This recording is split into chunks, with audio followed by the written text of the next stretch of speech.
Good morning. My name is Sally Reis, and this is my partner, Joseph Renzulli. We are professors at the University of Connecticut and have a center on education for gifted, creative, and talented students. We have been doing this work for over 4 decades, and we are delighted to know of the establishment of Japan's first gifted education and talent development center. We send our congratulations, and we hope in this brief video keynote that we're doing that we can give you some advice and some reflections on our 4 decades of work in the United States. So congratulations. We also would like to send greetings to our dear friend and colleague, Nobu Matsumoto, who has worked with us and is very familiar with the model and the work that we'll be talking about today. And like Nobu, we also have been pioneers in the United States, and we've been very, very excited to see the results of our work over these many years. So at this point, we'd like to start talking a little bit about our work and what we have done, and we'll reflect a little on the evolution of our work, which really has been moving the field of gifted education from one in which IQ scores were used to identify the gifted students to a much more open and much more developmental approach about talent development. And so in this beginning part of our talk, we'll discuss some of our initial challenges, some of the skepticism we met with from administrators and academic communities, and a few of our milestones and breakthroughs. And we're going to start really with Joe's work on the 3-ring conception of giftedness. Before we cover the 3-ring conception, I just want to mention in this first slide that all learning exists on a continuum from deductive, didactic, and prescriptive to inductive, investigative, and inquiry-oriented. And that our work is really focused on the investigative and inquisitive side. And so everything that we've done really focuses on helping young people develop other talents, which we have identified in the 3-ring conception of giftedness article. This article came out in 1977.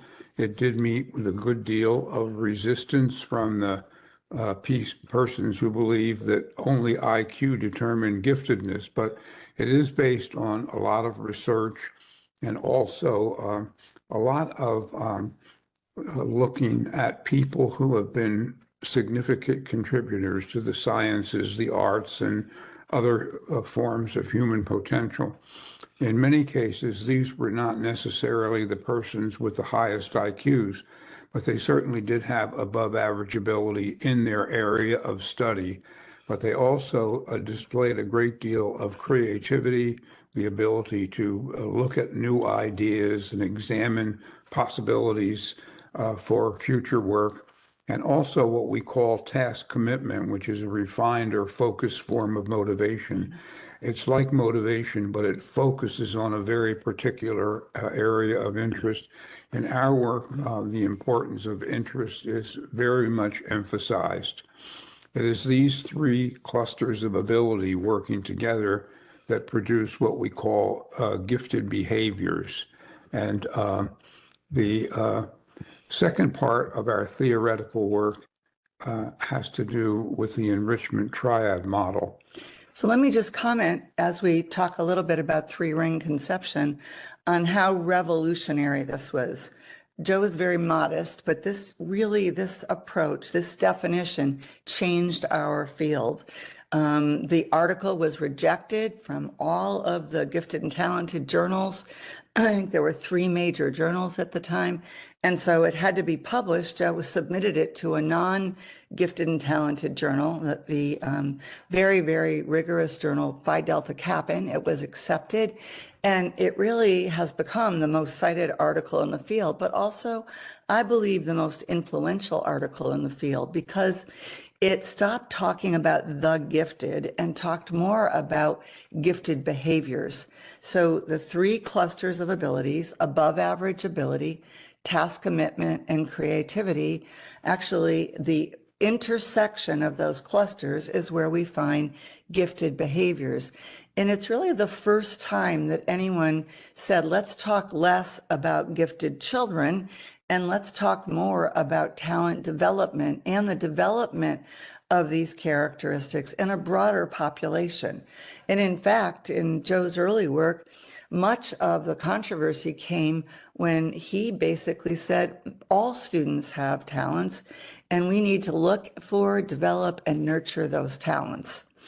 This is really summarized in what we call the enrichment triad model, 3 different interrelated types of enrichment.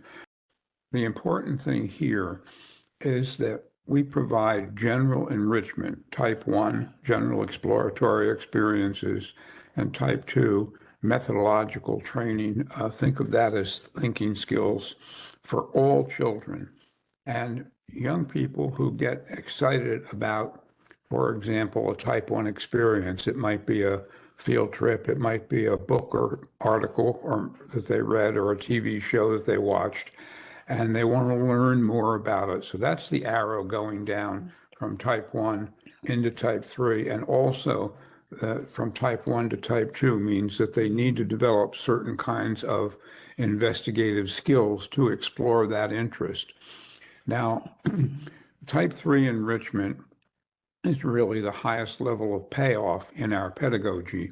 And I like to sometimes describe it as the young person thinking, feeling. Feeling's very important here, and doing like the practicing professional, even if at a more junior level than an adult writer or scientist or artist or physicist. They're doing what adults do, but at a more junior level. And that's really the payoff. And the examples, we have many, many hundreds, maybe thousands of examples of young people who have done outstanding work in a particular area of interest. Interest always leads the way in everything. And so with these 2 approaches, the first one being the 3-ring conception of giftedness, and the second one being the enrichment triad model, which says that 2/3 of the types of enrichment that are recommended, the first 2, type 1 and type 2, are good for all kids. This really began to revolutionize and change the field. And it is these 2 things that were cutting edge back in the 1970s. And with that early approach, we began seeing, in fact, this is how Joe and I met, different schools, different districts implement pilot programs based on the 3-ring conception, that is having more than the top 5% of students participate in enrichment, number 1. And number 2, the enrichment triad model, where some of the enrichment that was being recommended could be given to all students. Half of that model, type 1, general exploratory activities, and type 2, thinking skills, creative skills, how-to, methodological skills, etc. These were milestones and breakthroughs in our field in the United States in the 70s, and they changed much of what we know as gifted education today. One of the things, however, was that this work was not very popular with the high IQ cutoff score people.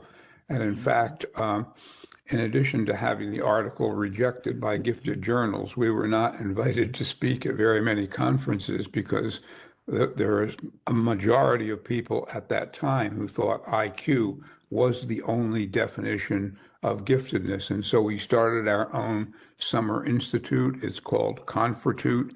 It's a part conference, a part institute with a lot of fraternity in the middle.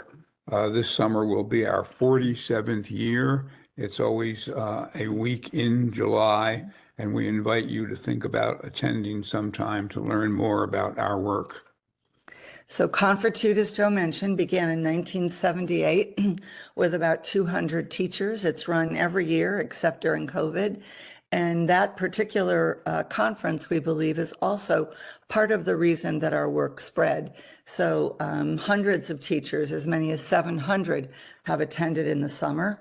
And those teachers are from all over the world and really all over every state in the United States. So Confertute actually also cemented, I think, the beginnings of the popularity of our work. That and pilot sites, really outstanding model sites that were implementing the school-wide enrichment model that emerged from the enrichment triad model. And we'll speak about that in a few minutes. Yeah, one of the things that's very important to remember in using this work is that general classroom teachers, there certainly are a great need for specialists in gifted education, but general classroom teachers need to learn about general types of enrichment, type 1 and type 2, and also how to arrange for follow-ups for children who express a high level of interest and engagement in those two types of enrichment.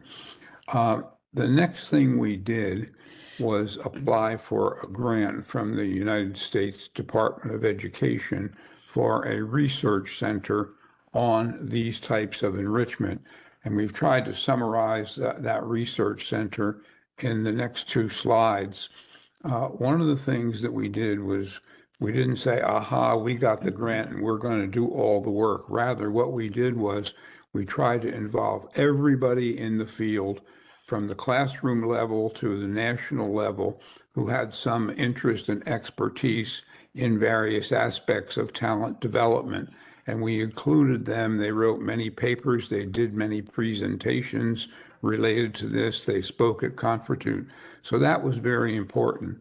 The other thing that we did is to develop a plan where we just try to determine what is the exact message that we're trying to get across. How should we package this message? Should it be as an article, a presentation, a video? And then who in the school district would be interested in serving as what we call the messengers, bringing this information forward?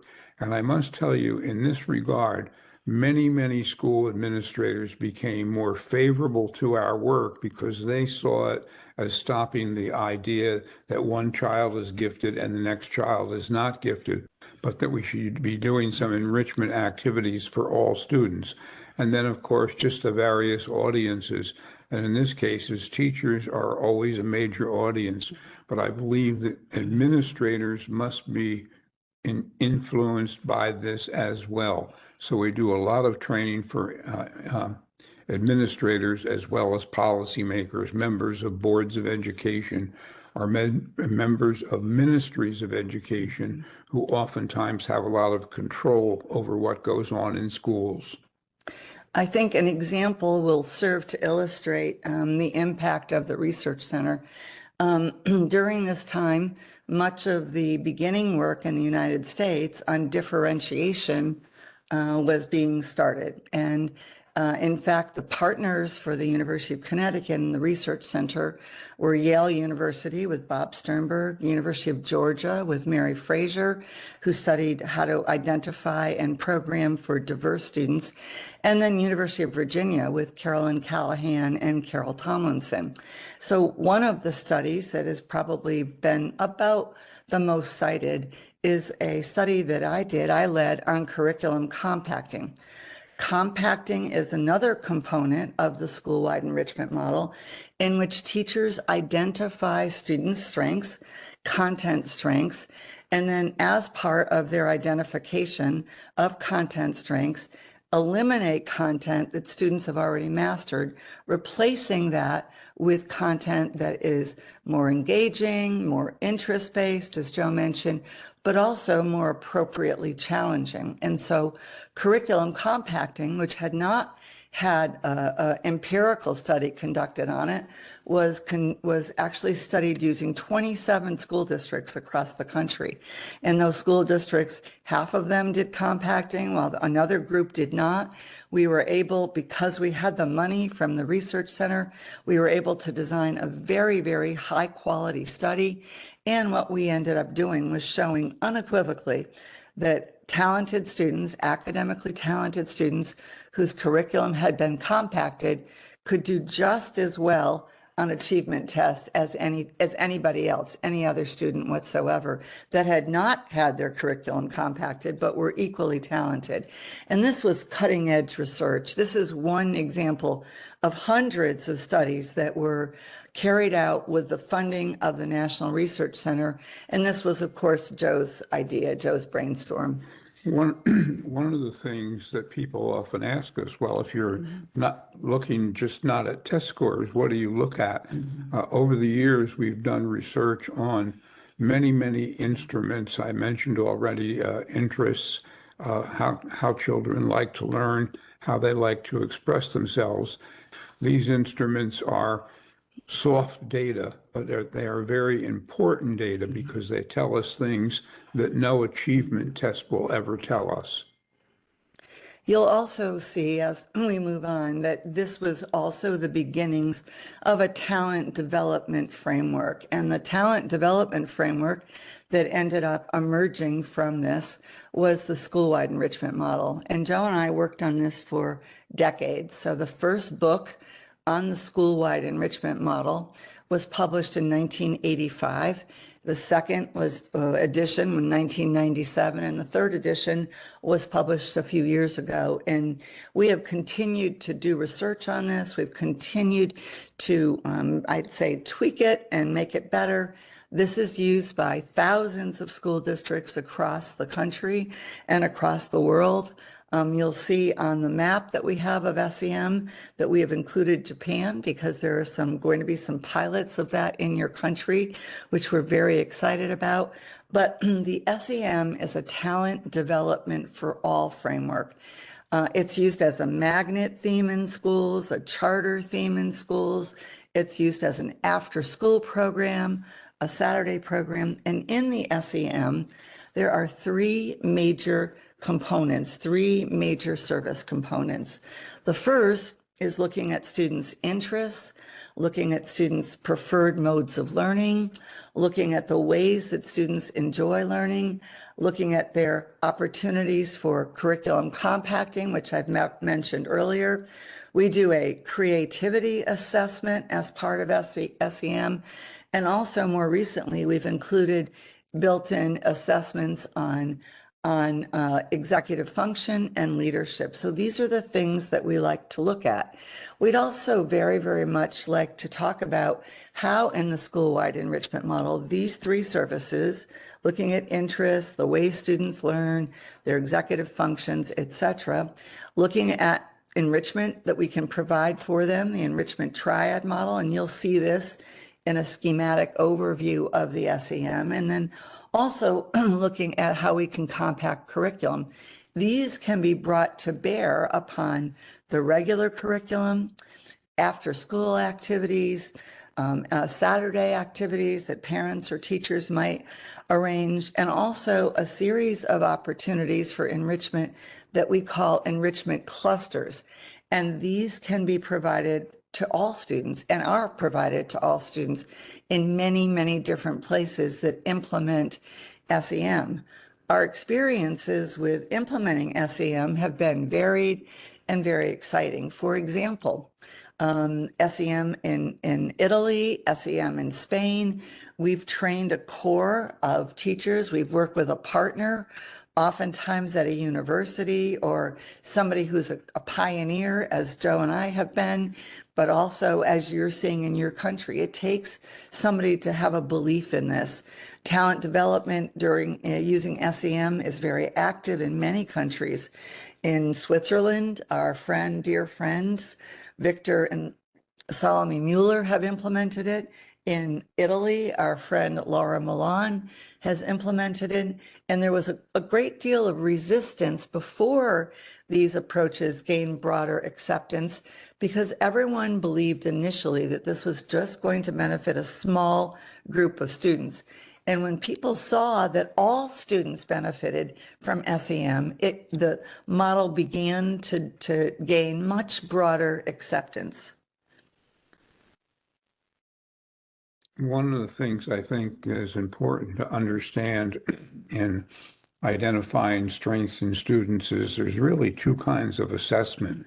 One is assessment of learning. We measure what children already know, and that's the purpose of most standardized tests and teacher-made tests. However, the other type of assessment is what we call assessment for learning. What are the different skills that teachers have? And again, we will be sending you some instruments that will help you to take a look at the things Sally mentioned: interests, learning styles, executive function skills. So now we'd like to talk briefly about our journeys, our travels in gifted education. We've tried to summarize it very quickly for you for over 45 years, but I think what's important to understand are that the current trends in the US are much more towards a talent development approach. We're shifting the gifted label to talking about students with academic talents. So we recognize students with artistic talents in our world. We recognize students with athletic talents constantly. What we would like is to see some attention paid to advanced learners. The idea of labeling the services to labeling as opposed to, excuse me, labeling students. And we believe this is a very big trend, as is the notion of talent development. Talent development is something we've studied for over 40 years. It doesn't happen by accident. It happens by providing targeted enrichment service over time. It happens by identifying talents in students. It happens by helping students understand and helping students receive and benefit from purposeful environments in schools where teachers can be a part of the talent development programming that we provide. One of the things that we talk about in our work is called the 3 E's: enjoyment, engagement, and enthusiasm for learning. We believe that the 3 E's are as important and appropriate for teachers as they are for students. In the slide entitled How SEM Differs from Other Approaches, we see that, again, type 1 and 2 enrichment are made available to all students, and also the enrichment clusters, which we believe is a very good way to start a program. Enrichment clusters, as I mentioned earlier, is a major part of the school-wide enrichment model. And this is a great way to start using enrichment pedagogy. Enrichment pedagogy, more open-ended questions, more differentiation, more enrichment for all students, more project-based learning.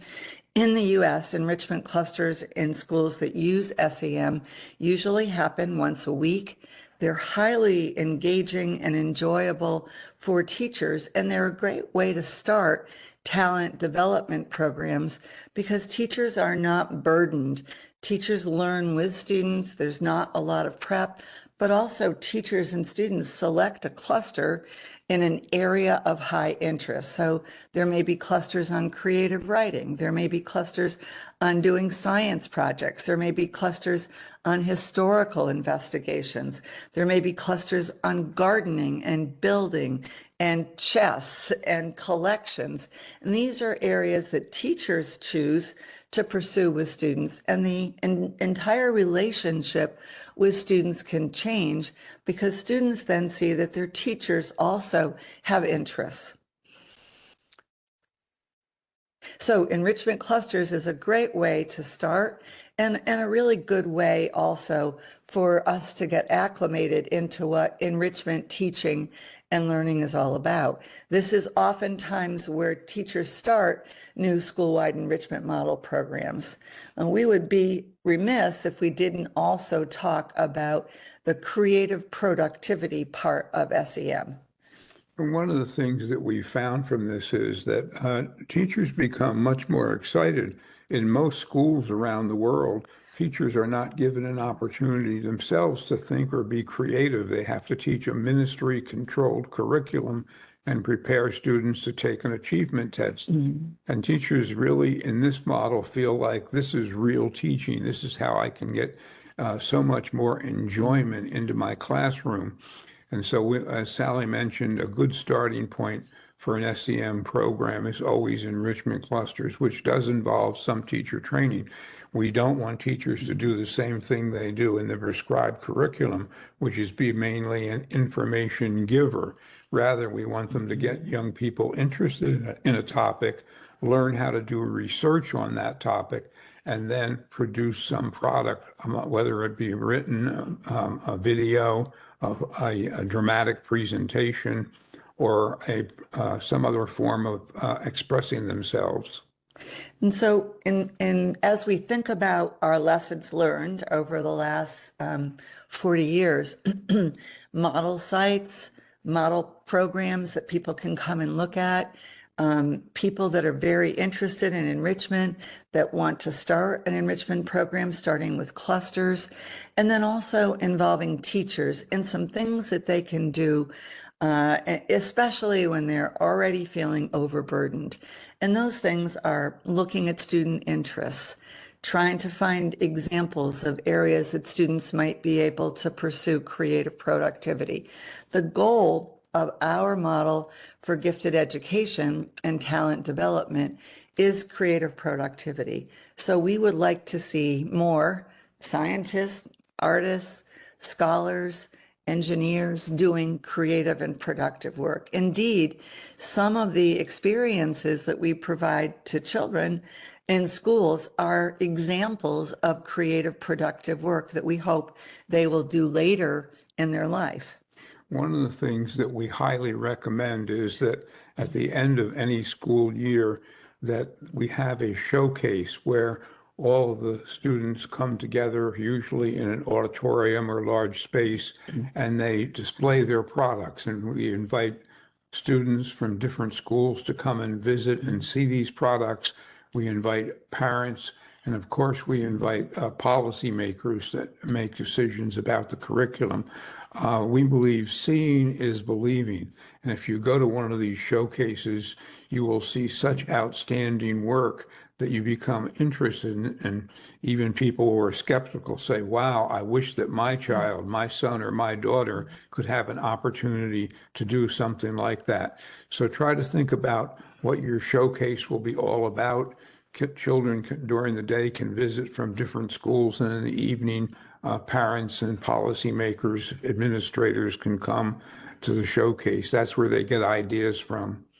And so think about creative productivity in children. We have kids that write short books when they're 6, 7, 8 years old. We have students that carry out advanced science projects. We have students that do inventions. In our state of Connecticut, we have started something called Invention Convention, where all across the state, different students are coming up with inventions to solve real problems that they identify. And these problems can be things they encounter in their home or their community. And then they work as a team or individually to come up with invention. And the inventions actually are shown at regional competitions and then at the state. And what we have found is that these students that do these inventions are more likely to go to college. They're more likely to become involved in engineering in the future. And what we are interested in is creative productivity across all areas. And that goes right back to the enrichment triad model with type 3 enrichment and with the 3-ring conception of giftedness. And while we started Invention Convention at our own university, it very quickly went national and then international. And I would suggest that you do a Google search, just put in Invention Convention, and it will give you information about what these conventions for kids inventing things is all about. You can start one in your school, in your province, anytime. And so we believe that the notion of our work, or the trend or theme of our work over these last 40 years has been to change the conception of giftedness from something that's very narrow to something that is much broader, the talent development approach, to change the notion of what gifted education should be from a series of activities or just acceleration, moving the student to the next grade level, to a bigger approach on creative productivity. That has been our mission. That has been what we have tried to do. And we believe that anyone else looking for a way to start a practice-based center, to establish a research center, should think about talent development over time. One of the things that we've done to try to facilitate this work is to develop a series of forms. For example, there's a form for the curriculum compacting that Sally mentioned. One of the slides that we're sending is an example of what we call a management plan, and it points out the different kinds of things that professional investigators do in order to produce some kind of an interesting or creative product. And so take a look at the management plan, and I think that this guides teachers in how to get young people to work on investigative projects and creative projects. And so what we would like to do is to congratulate you again, indicate that we'll be sending along some of our work. Much of it is on our website. And we invite you to think about talent development in a very different way. Thank you so much for inviting us to do this keynote. We're delighted to have been with you. We are very, very pleased to spend this time with you. And we know that the kinds of things that you are doing are great for your country, not just the economy of the country, but also the social and cultural advances that any country makes. And so we hope that you can get more teachers interested in this, especially more administrators interested in it. And I think that you will see a great deal of satisfaction from their participation. Thank you very much.